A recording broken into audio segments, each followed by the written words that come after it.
So hello to everybody. So our discussion may seem like a very formal one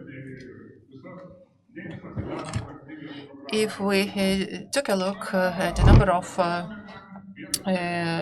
governmental program support to local communities where we can get some interesting projects, and sometimes there will be just absorption funds, if I may put it this way. And the regular narrative of the rural areas or the countryside is more or less nearing its extinction or the similar stories. But also we can hear different stories that countryside it doesn't mean a synonym for a farmer working on a tractor and keeping the entire community. Well, it's a little bit more to that term.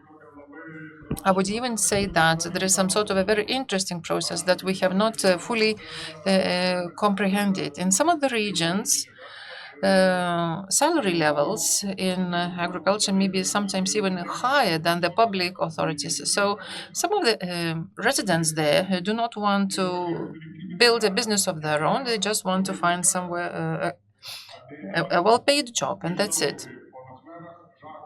Some of the politicians promise to keep rural libraries, libraries, because these are the major employers and the best paid employ for for the rural communities. Mr. Tamulis, I know that you've been in this area for quite some time. So how could you comment? Well, on the 1st of January 2024, in Kedaini, we had over 200 NGOs, including 56 communities. In 10 rural communities, 4 communities are registered in towns. In these communities, out of 56, there are some more active, others less active. So the active ones, 8 of them have already opted for community type of businesses and earn their living from various educational activities.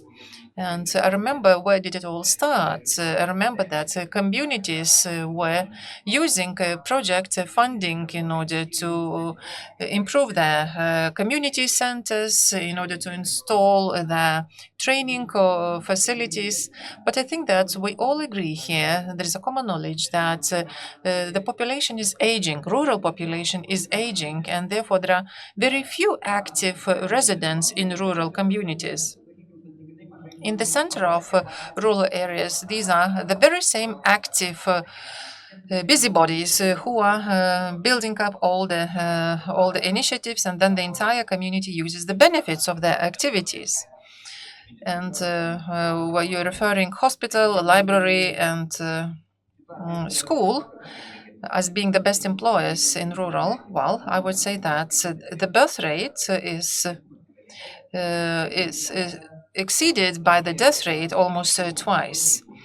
So there are many empty farmsteads. So there are no younger generation coming to live in these abandoned houses. If there is a child born in a kindergarten, and we know that in 6 or 7 years, kindergartens are going to disappear in rural areas. Sometimes the schools will no longer be necessary. There will be no kids to attend these schools. So libraries is one of these case in points when there is still valid center for rural residents to come and to just to take some books, and of course some smaller kids use that computer facilities or internet facilities available in rural areas, because not all rural kids have computers back at home. So that is the situation, roughly.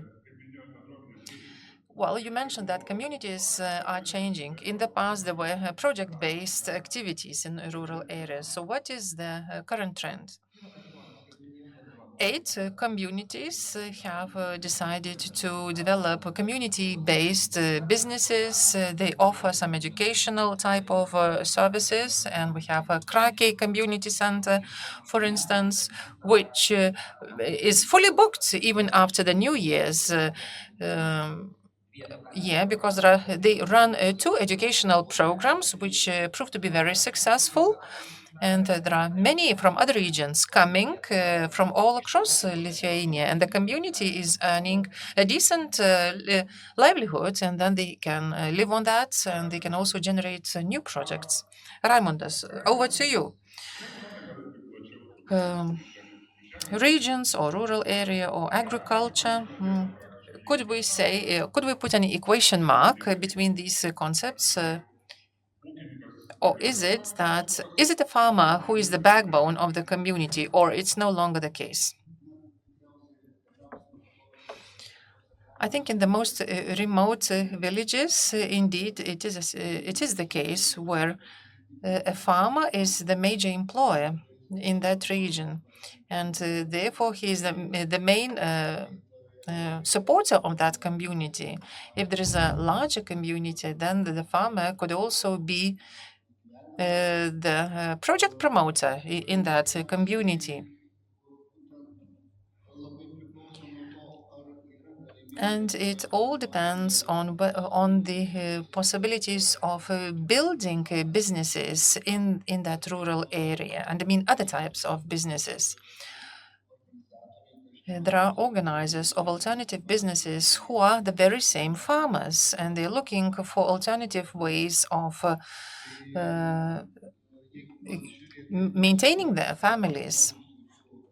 If we take a look at regions and larger villages or larger settlements within the regions, we see some developments. There are more possibilities for businesses, in particular service providers. And for instance, back in the day, in the Soviet times, we could still come across some sort of a construction materials production facility or some metal structures facilities in rural areas. So it is no longer the case. The countryside has changed, and these changes are always have a good side or a bad side to it. And we're going to talk about both, so the good one and the bad one. Since we are talking today about digital products entering businesses as well as rural areas, I think that I can rejoice over the fact that we now seeing robots living in rural areas, and that is a reality. And a farmer who would buy a tractor without a smart system that could allow using or connecting to a computer so that a tractor could have an interface with a radar or with the help of some computer connection, so that these are the tools that help a modern farmer to collect the relevant data. And this is what we're talking a lot about these days, that now is the time when data packages allow to optimize your production processes in order to make them viable. So all these technologies have already reached the countryside. Rural areas now have better possibilities. For instance, I'm aware that thousands of farmers are following our discussion, and regardless where they do it, either physically present here in the room, in a different town, or somewhere in a very closely home environment by using an internet connection. So it's a way of getting connected to the activities while not being physically present there. It is also much easier for us in the Farmers Union to organize our activities. We also meet regularly for the meets, for various meetings online, which is a good thing. But also, there is some bad about it because there is this increasing isolation between the ones who can afford these technologies and the ones who can't or wouldn't want to. So we're talking not only about technologies. You mentioned that there is robotization, automation, and AI in the countryside, and of course the technological advancement is done at the cost at the expense of fewer people needed in the fields. I remember 100 of years ago, in order to cultivate 500 hectares, you would require at least 100 people, whereas now it takes 3 to 4 farm hands, and it is going to be in the same vein. In the future, 106 years is the length of our existence, and I see how did our founders were cultivating. They would have a couple of horses, a couple of cows, or some pigs, and these were the nucleus farm 100 years ago. And after the Soviet period, we could see some parallels, and we see that there are a number of farmers who has been decreasing, um, and the ones remaining are much larger in terms of the area of land they cultivate, and also in the terms of the food quality. And I think that we have indeed reached a high level. So the progress has reached rural areas as well. But just as you mentioned, for the progress to happen, we need fewer people. Is it good or bad? I always say that it is good that a person can build more value added with less input. Well, but the problem is that we do not manage to adapt to the new situation, and there are some social problems. Unemployment, for instance, is quite high, and indeed, rural settlements are more or less being abandoned. Mrs. Kiene, our previous speaker said that productivity, efficiency, technology, all these are very nicely sounding keywords. And I remember that in Soviet times we used to have a milk yield 3 tons, and nowadays we have 11 tons of milk yield per cow. So where is the limit? The sky's the limit. Anywhere is the limit. And I also mean capital flows. The larger farmers are also looking into different types of investments. Not each of them buy cottages in Spain. There is also a process. So, how do we compare? What is our direction? All across the world, there is a growing trend that farmers are getting larger and stronger, and Lithuania is also part of this pattern. And we shall not forget that agricultural business is the business which you cannot move to any other territory, and you cannot develop agriculture if you do not have land elsewhere. So agricultural business indeed has the future. And it is only natural that there is a decreasing population in regions, and with the technological advancement, there is a fewer need of staff, and the ones that are needed are high skilled staff, competent with the technologies, technology literate staff. So I do expect farmers to remain. Um, and it will depend, of course, on the agricultural policy of Lithuania and the European Union. Um, how it is going to happen. But given that there is a growing number of population, and hence there is a growing need for food, there is a need for a quality food as well for high earners. And I think that in that regard, Lithuania has good prospects. And we have to think about a different term here, development of bioeconomics. That is the new term. In agriculture, there is indeed a rampant of unused potential. And with the help of bioeconomics, for instance, waste, any kind of residual waste, sometimes they can give you a higher value added more than the main raw material produced. And we could even get a much higher value added from reprocessing the waste. And given that in Lithuania, agriculture has indeed been progressing in terms of efficiency, and has been growing much more effectively. And if I'm not mistaken, the rate of the agriculture to GDP used to be 8% 5 years ago, whereas all the other businesses were contributing from 3 to 8% of the GDP. So agriculture is indeed a fast-growing economic sector, and bioeconomy is indeed the potential for Lithuania. How is it going to look in practice? You mentioned. Well, to translate into plain language, there is money which is available. There are possibilities for investing, and I mean large farmers. What do we need to do so that these investments are not used to destroy communities? Let's say I'm a large farmer. I bought up all the land available. I made everything efficient, and I'm quite happy about it. But what about the neighboring villages? And I do understand this is not part of the businesses. Businesses is not a social enterprise, but how should we promote innovations in order to allow the entire region to grow rather than one single person or rather single businessman to flourish? Well, that is the question that the politicians have to answer. That there should be some sort of tax breaks, or should be some incentives, or some establishment schemes for young farmers, or some sort of bonuses or soft loans for startups, or anything, so that they could act as an incentive not only to the ones present in agriculture, but also to help to produce high value added products.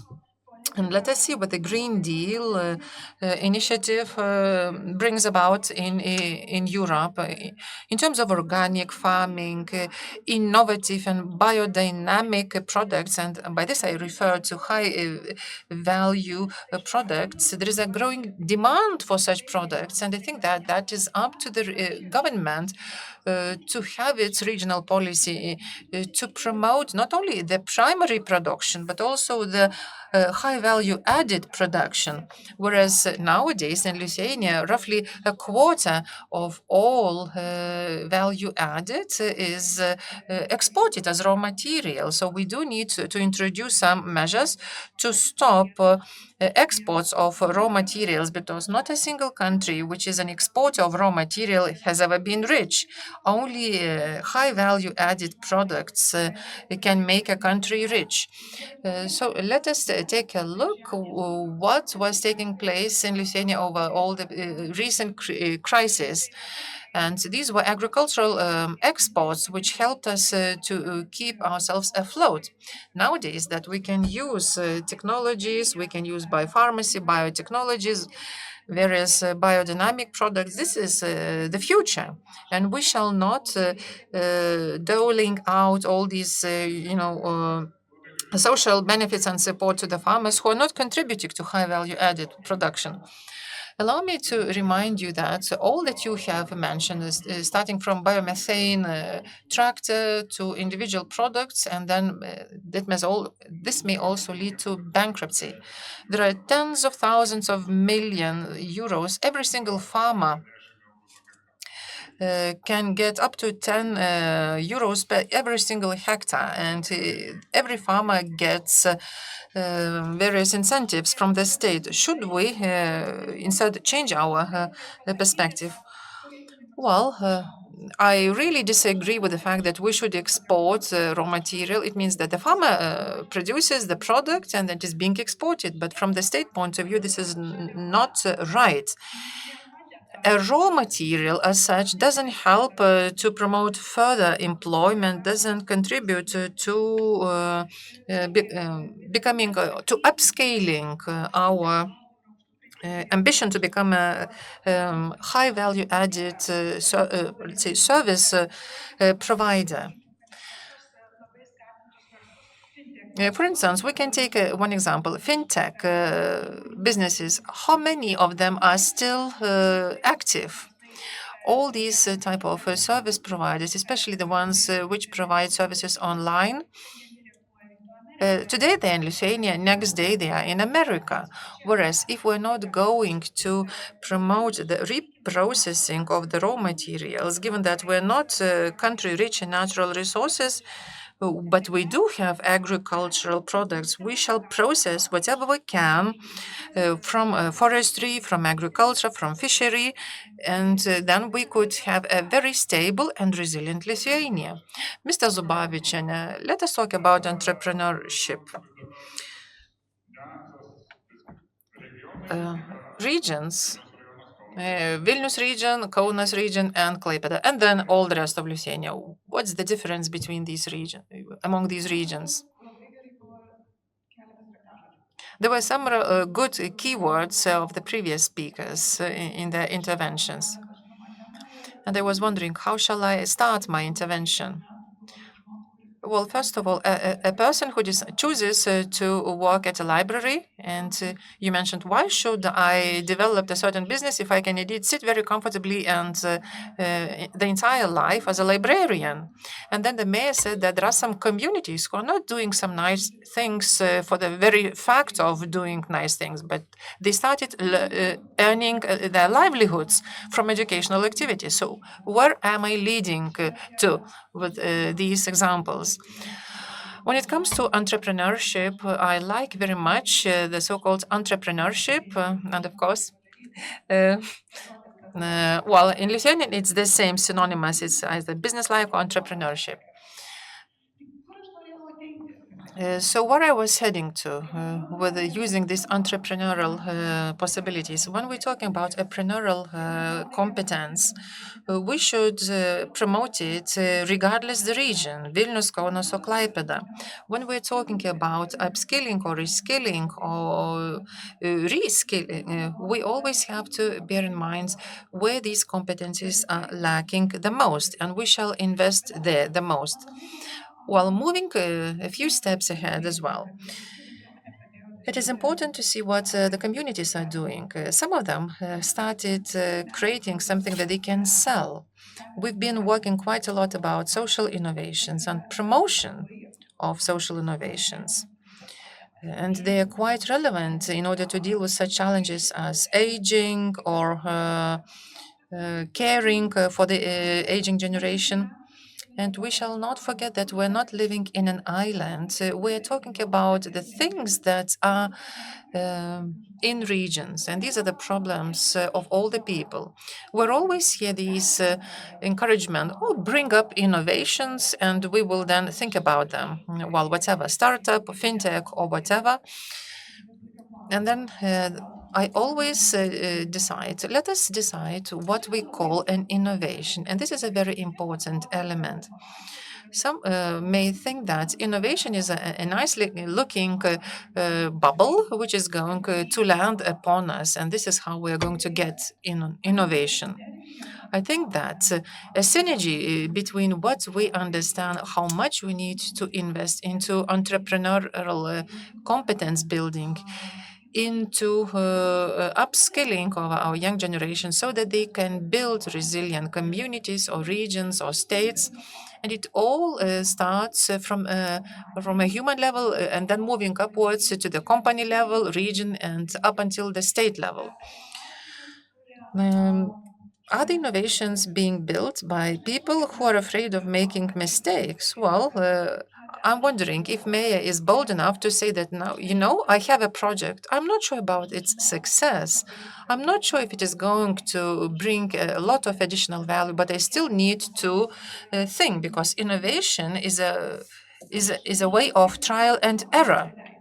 And I'm wondering how much you can afford making these errors and how much the community is going to forgive the mayor for any failures. So if we're talking about where we shall innovate, we shall build a process which is favorable for innovations. Each of us likes a result, but innovation is a process. Who creates innovations? These are the people, and the very same people, active people in regions. Can they build a social innovation or not? Well, a few words about social economy. I think for the past decade, it has been estimated that roughly 200 million of well, not necessarily euros, just some generic term, 200 million of some currency could be used for social innovation, development, and implementation. And I always think less of the companies. I'm thinking always what benefits could be brought about by this networking. Maybe a farmer could also work in this networking alongside with these nice social businesses. So we always have to look for synergies. Why all of a sudden we are not using these millions? And then we're talking about uh, we decided that let the states and the municipalities do all the things because they are the most competent in doing this. But when it comes to social innovation and social businesses and NGOs are the ones who are much better placed to do the things much more effectively and efficiently, even though we've been using the words cheap and innovative, which do not go together. So innovation is not about this. The ones who are building products and services, they care for the people. So this unused potential, why we have not achieved the synergies, why somebody is not willing to give, another is not willing to take, what is the reason? And we would always be the answer. We would be willing to find somebody who is going to do it for us. And then the other side would say how we can stimulate this ecosystem. We are a businesses and we need to plan our strategic trends of development. We cannot create because we're not going to have our client, and the client is the subject which then makes the decisions in public administration. So I think the dialogue and this cooperation could help us build those common values, and then we engage the people who are already proactive, and then they can earn their livelihoods. And business is all about maintaining yourself, and there are some unseen ideas, and we shall always look at whose needs are we going to address with one or other type of business. If you asked for businesses, what is a client-based approach? I think everything, all the businesses go around the client-based approach. Whereas here, we are not thinking about a client or a person for whom we are planning to create innovations or to be more efficient or to be more of something. I think that there are many good things, and I wouldn't uh, have this illusion that something is really wrong in Lithuania. And I think there is going to be fewer than a couple of percentage of school children who have never heard about entrepreneurial competence. We're going to talk about people who are capable of working inside companies who are of entrepreneurial character, and they are looking for innovations and they're eager to do that. And not because somebody has in, build this incubator, this startup somewhere in the regions. And I think this is where we're going to have this. As an example, to have a very cozy way of working at a library is not going to be an option, and there will be a much higher percentage of people who would be more willing to take a risk and to innovate. And there is a high number of people in Lithuania who believe that businesses is something positive or more on the positive side. In the past, we used to be willing to be as the front runners, how much I want to get and how much I'm eager to pay for this. And now it's only now that we started bridging this gap. And this is where this breakthrough is going to happen. And maybe the audience is going to say that this is wrong, what I am saying. In the audience, I do not see any difference if we were talking about Vilnius region or any other region. we're talking about the mindset, complete mindset. And then I think we would no longer need to compare ourselves with other states which have already understood. I think there is huge potential to build something new, to innovate. We don't even build project upon a project in order to get an innovation. We can find the ways how to help social businesses to maintain and to do good things.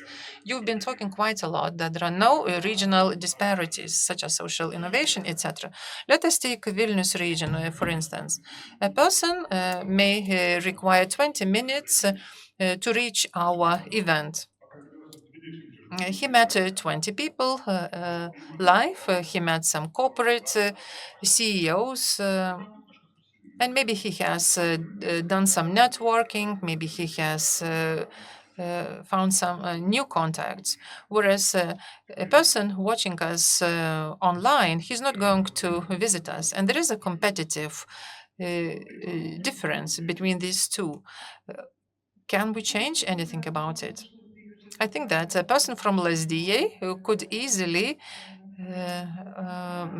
make it and to drive 20 kilometers and to reach Alytus. But in Alytus, you cannot expect to meet 10 CEOs of major corporates there.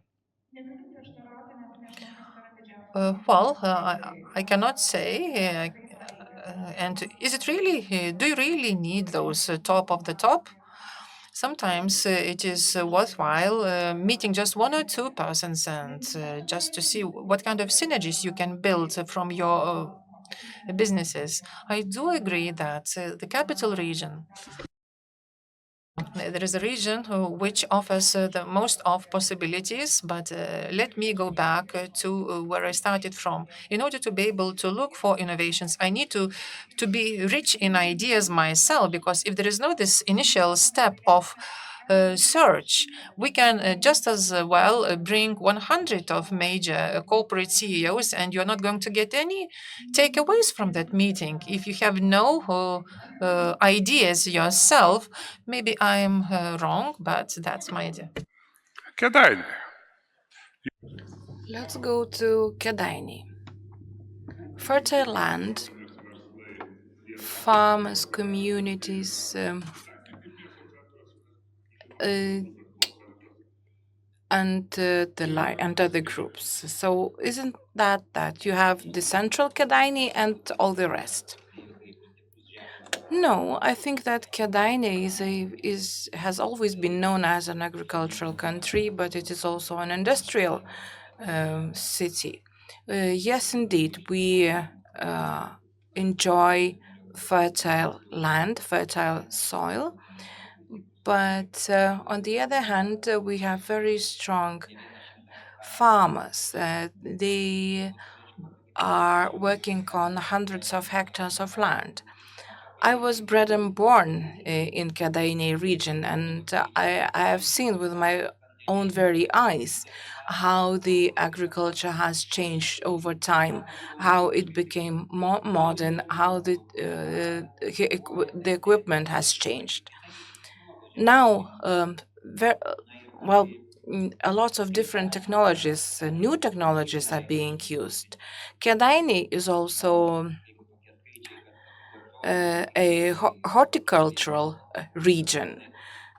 We are growing a lot of vegetables, uh, cabbages, potato, carrots, and even, as you very well known, cucumbers. Kėdainiai is a region of cucumbers. Every household perhaps has a greenhouse for growing cucumbers. And so that tells a lot. There are a lot of vegetables being cultivated in Kėdainiai region, and now people has tried quite a few new things that never existed before. And I'm not talking only about technologies only. Also, a lot of new jobs were created in Kėdainiai region, and There are quite a few citizens of Kadaini town who are going to rural settlements looking for a job and getting those jobs. Now, if we have a look at a person who has to drive the tractor, then you will see that uh, majority of the farmers are employing, so to speak, those the so-called seasonal workers, seasonal labor. But many of them are trying to maintain those seasonal laborers throughout the year, not only during the harvesting season. Well, yes, indeed, we see very few people young people who want to engage in agricultural activity. But on the other hand, just look at the equipment, at the tractors that are now being used on the farms. They are very modern and they are very attractive to the young people. And when you think about it, why don't you work on a farm? Because the salary or the payroll is quite high. Okay, there is a question from the audience. What does it take to attract young people and startups? You, as a mayor, if you want to have 5 startups in your region, what should you do? Okay, well, from Kedaini perspective, well, in the past, we used to think that all you need for decent living in Kadaini is a good health service, a kindergarten, a school close to your home. Plus, you need to ensure good living conditions or environment, parking lots, parks, and so on and so forth. And in Kadaini, we have introduced quite a few modernization projects. We have expanded parking lots and we have renovated pedestrian areas, pavements for pedestrians. And as a result, after all these projects were implemented, uh, well, with these projects, we wanted to invite young people to come back from other countries, and in order to increase the attractiveness of Kadaini, we also had to ensure that there is uh, there are some leisure um, pastime activities available, such as a bowling club or the like.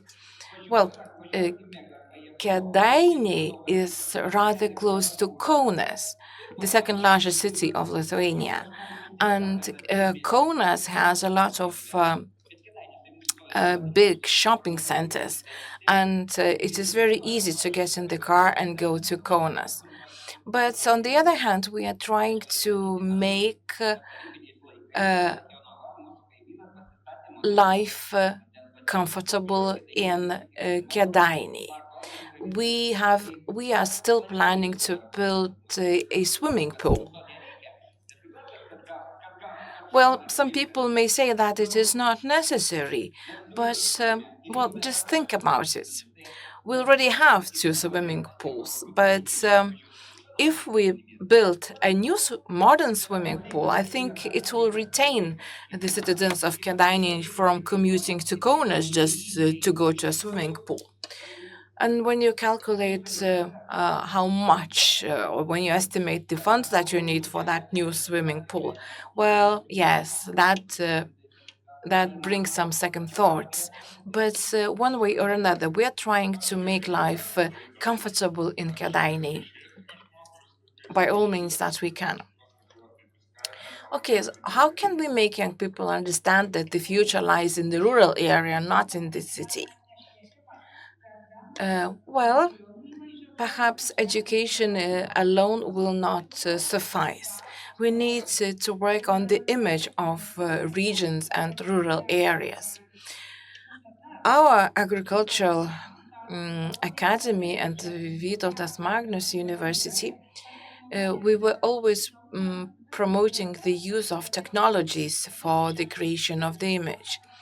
And mm, the what has changed is that now we are working on this image together with business.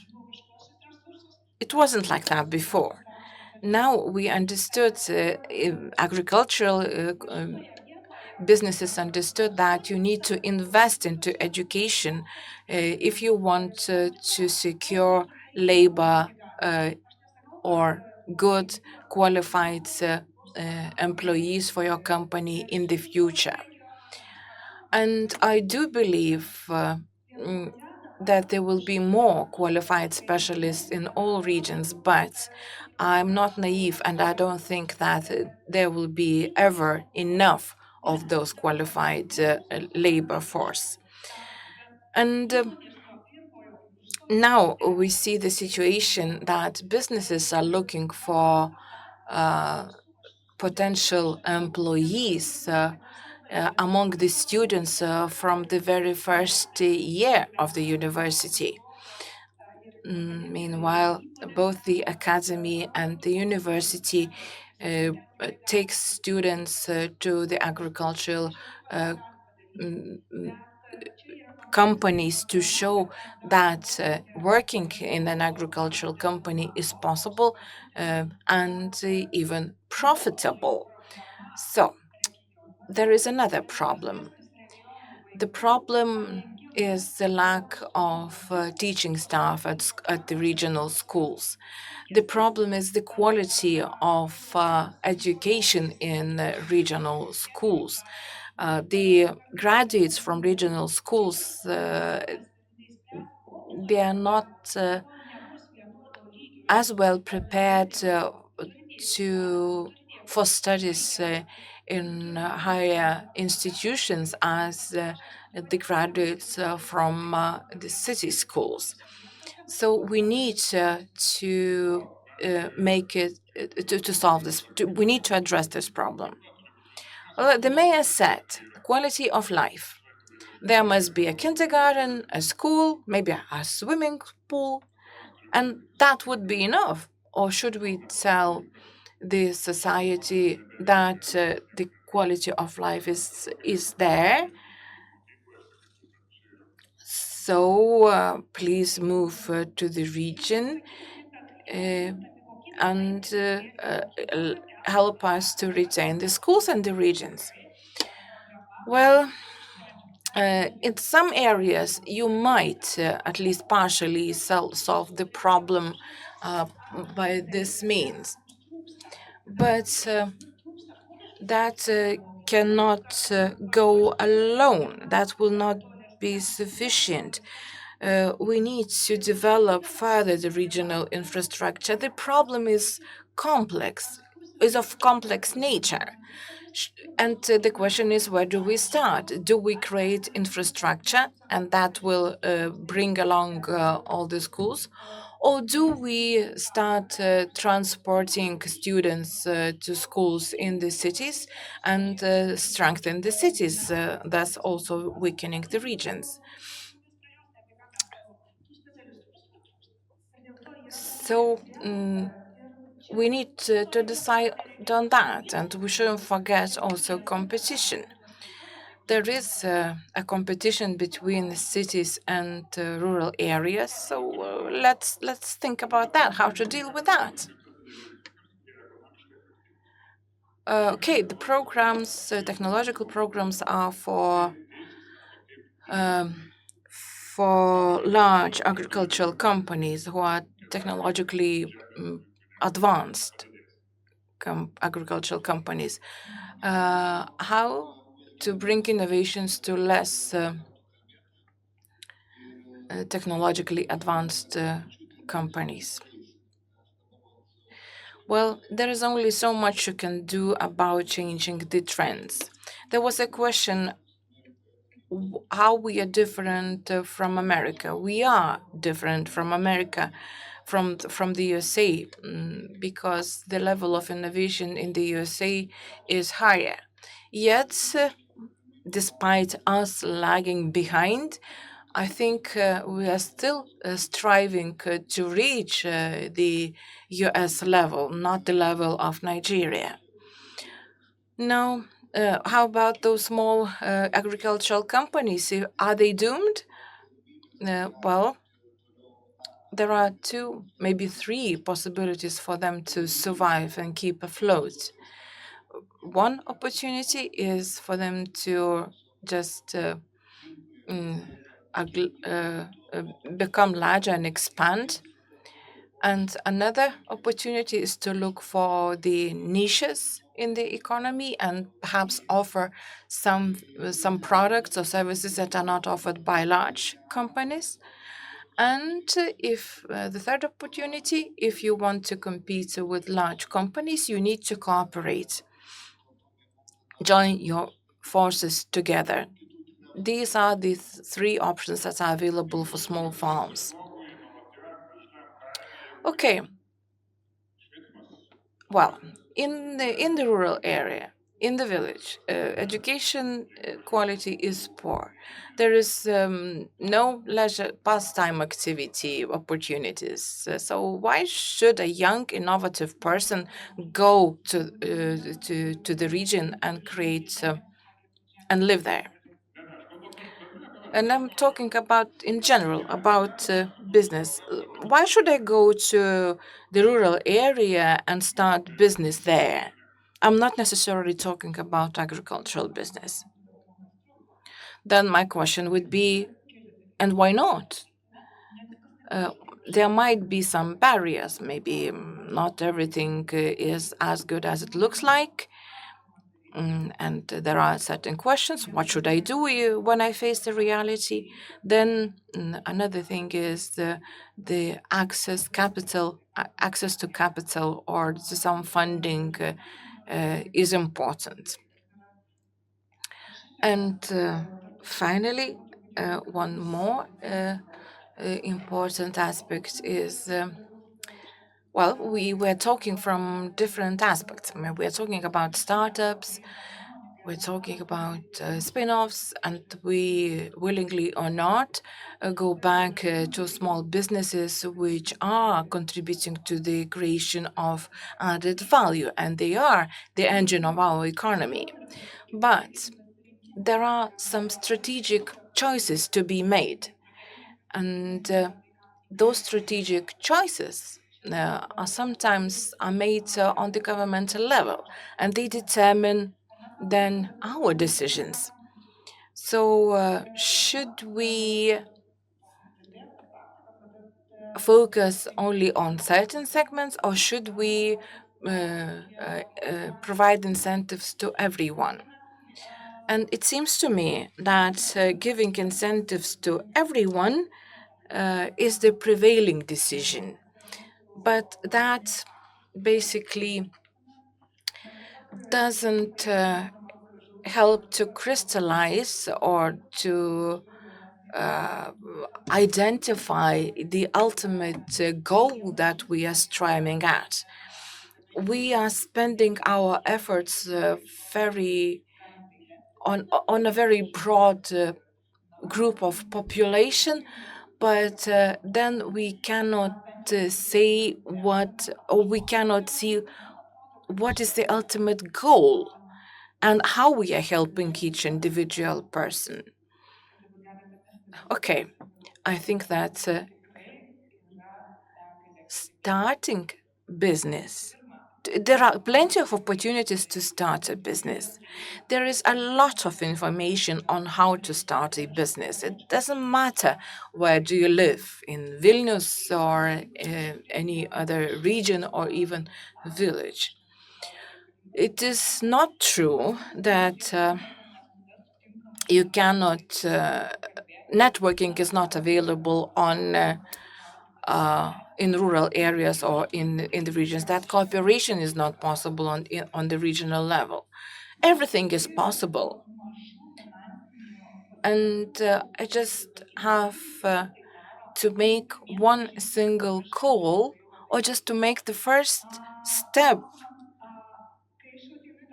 towards starting the business. And when I reach the phase when I need to decide whether to expand the business, and then again, there are plenty of opportunities, accelerators, incubators, business incubators, and so on and so forth.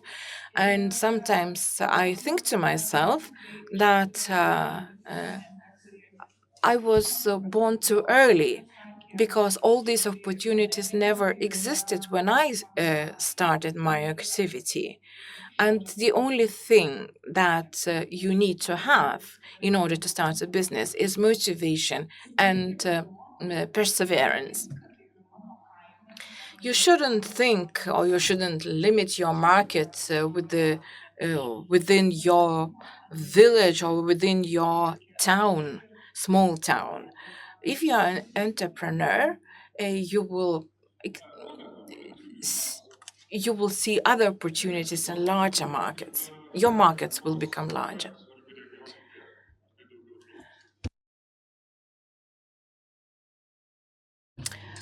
What is important to uh, the regional business development? I mean, okay, imagine a big corporation comes to your region and they need infrastructure. To be precise, to what extent environment protection, environmental issues are important to business development in the region? And I'm referring to very strict environmental requirements.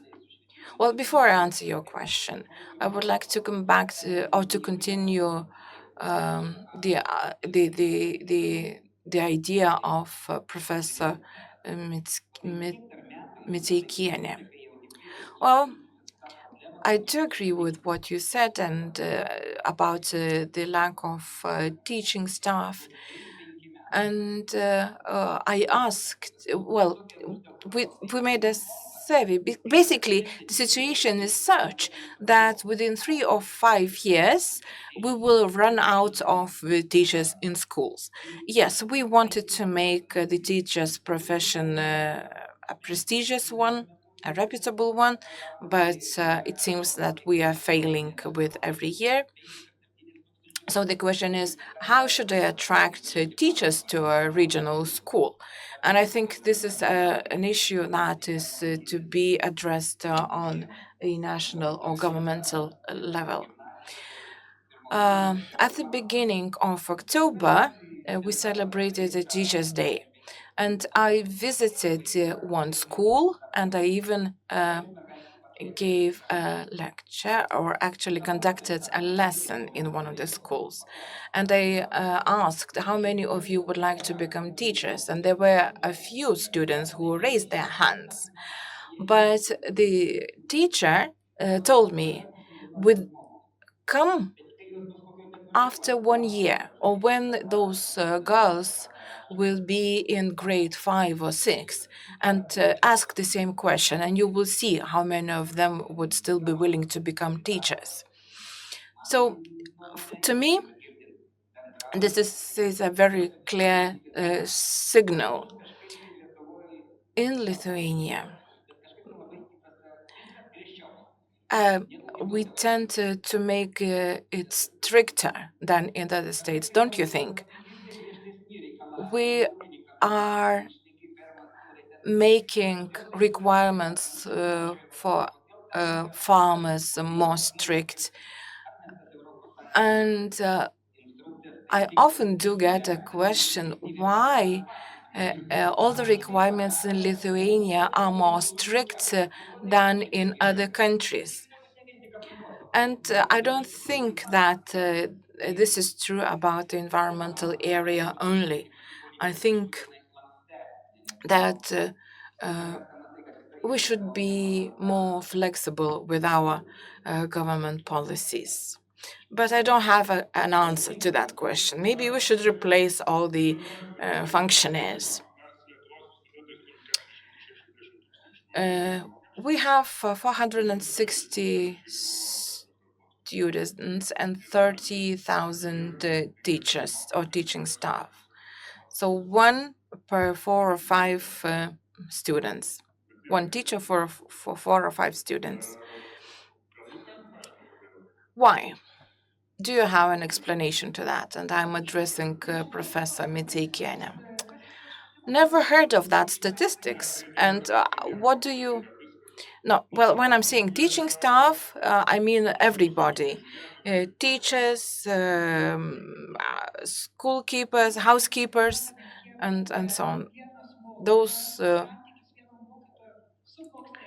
who are working at school. Well, but if you take the teaching staff only, the ratio would be different. Statistics is the science of lying. But let us not talk about numbers, although numbers are also a problem because there are very few who choose to become teachers. And if you ask, everybody will tell you that the graduates from secondary school make very poor students. And if we want to have quality labor in agricultural companies, we need the agricultural company managers need to have a higher education degree. So it's a kind of a magic circle. And another problem is that the quality of teaching or education at school is very poor. And by the way, there are a lot of people who offer their services to help students to prepare for their exams. Plenty of ads from such helpers. So why don't these people go to work at school rather than offer such services? So it means, well, it seems that there is money in the area, but it is not properly used, or what is the answer? Raimonde, what about communities? In 3 or 5 years, we will face a shortage of teachers at schools. Community is active. Community is or finds it difficult to attract young people. So, what shall we do? What should we do in the future? Well, um, I am a chairman of of the Farmers Union, and I cannot answer this question without also uh, merging my answer with the agricultural policy. So, if I understand, or the way I understand what is going on, all this movement from rural areas to urban areas, and also a migration to other countries. I think that these trends will remain. The question is whether it will be a controlled trend or out of control. If it remains out of control, then Lithuanian politicians will sooner or later will have to decide whether Lithuania needs a region. And if the answer is yes, then the government should address the regional policy more seriously. And this is what we're talking about. A part of the problem is the shortage of teachers, the level of education, and education will be of the utmost importance to all population. But we need sustainability of our policy measures. Sustainability is important not only in the area of environment. All processes have to be sustainable and allowing both urban and rural areas to develop steadily and consistently.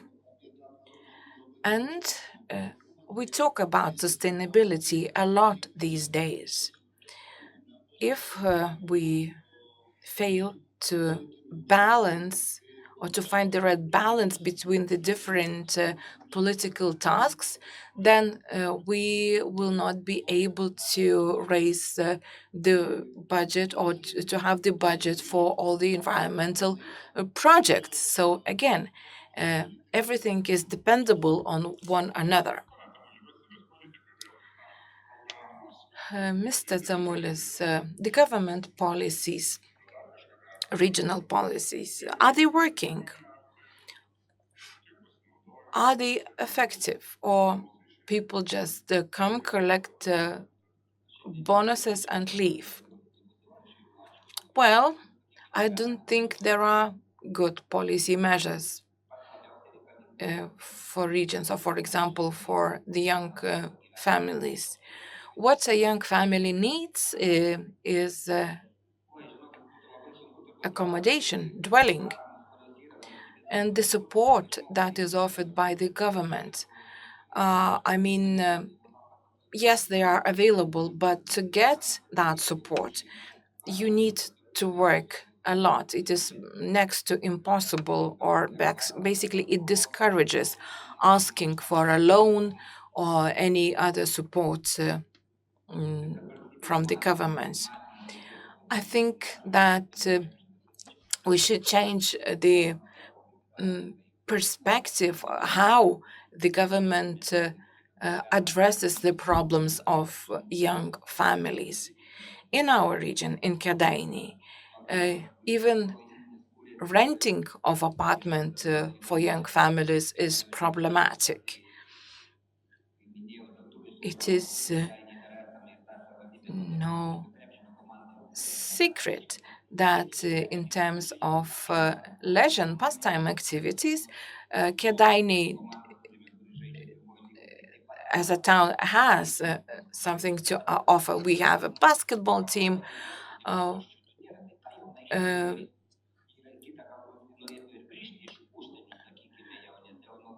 and there are other sorts of activity, and the town is rather busy. And if a young person, even if he wants to come back to and live in Kadaini from, I don't know, the UK, then he would find it very difficult to find where to live. Well, and coming back to education, well, not only the area of education is facing difficulties, but take the police force, for example. Or municipality has difficulties finding specialists of public procurement or road developments or you name it. Indeed, there are numerous problems in every walk of life, and there will be time.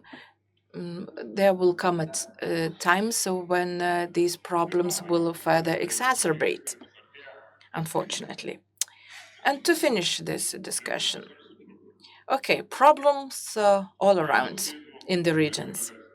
If you were a young entrepreneur, could you name 5 things that would attract you to go and live and work in the region? Um, I don't think there is a difference on between, or there's no difference of what or where to work. The, the most important thing in business is what am I doing? This panel discussion is about resilience, but all we talked about so far is just the problems that are very difficult to address. I think that today we have reached a phase that we need to change the current mindset. We should think that the way we are living today, we are working today, we are cooking today, we are eating today, all of that has to be changed. And if we want to create sustainable communities, we need to think about the future. Well, it seems to me that we are just, all we do is just looking back at the things that existed in the past. And the question is, why do you expect the change if you keep doing the same? So, hence the question. Well, the question that you just asked, whether should I go to start business in the region, will be no longer relevant in the perspective of several years. The question will be formulated as follows. Um,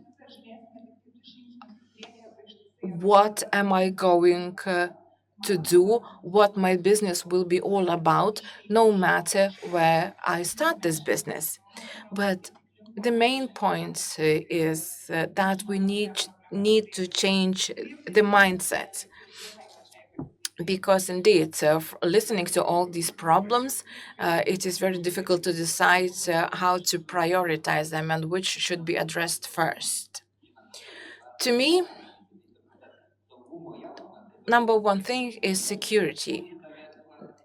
Security to feeling secure enough to start the business, feeling secure to live in the region, and security in general, despite the fact that we are a NATO country. The war in the neighboring country doesn't help to feel more secure, does it? Yes, well, indeed. Well, but we can still dream. We can, but that doesn't prevent us from dreaming. Well, thank you very much. Thank you, Valentinas Tamulis from Kėdainiai. Thank you, Professor Dr. Astrida Miceikienė from Vytautas Magnum University. Thank you, Raimundas Juknevičius, Lithuanian Union, Farmers Union. And thank you, Inga Juozapavičienė, EVA program mentor from Vilnius University Business School. And it was me, Arūnas Milašius, Delfi Agribusiness Editor-in-Chief. And finally, one of the basic needs has to be satisfied.